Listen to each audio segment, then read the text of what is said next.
Qu'est-ce que la blockchain? Ne soyez pas effrayés par le bavardage technologique que les gens utilisent pour décrire la blockchain. Une blockchain n'est qu'une base de données.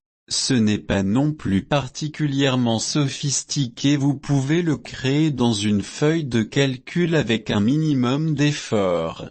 Il y a quelques particularités avec ces bases de données. La première est que les blockchains sont en ajout uniquement. Cela signifie que vous ne pouvez qu'ajouter des informations.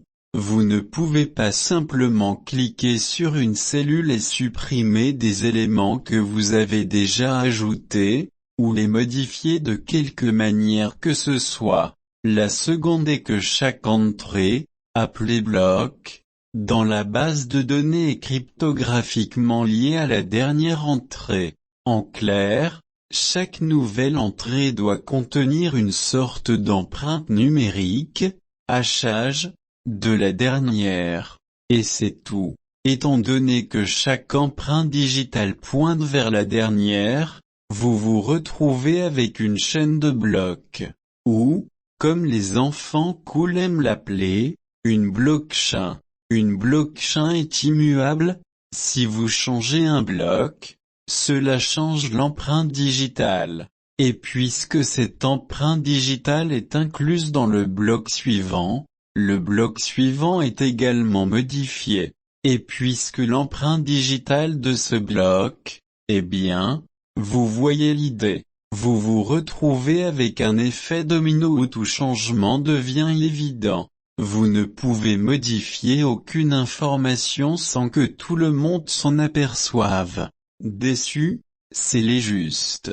L'innovation ici n'est pas une alternative encombrante à Google Share, c'est que tout le monde peut télécharger des blocs d'autres personnes sur le réseau pour créer des copies identiques de la blockchain sur leurs ordinateurs. C'est ce que fait le logiciel que nous avons mentionné plus tôt.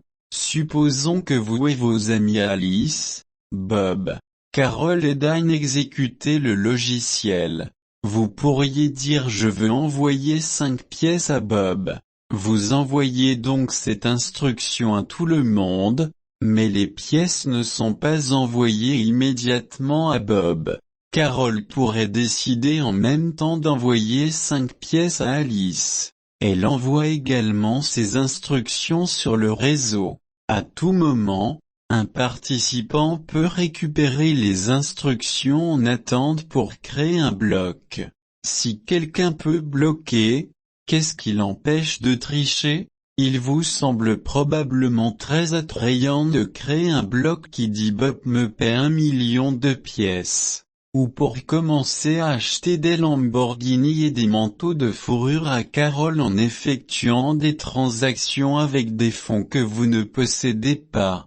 Saviez-vous déjà tout cela et souhaitez-vous simplement apprendre à trader ou à investir? Passons à cela ensuite. Ajracoin.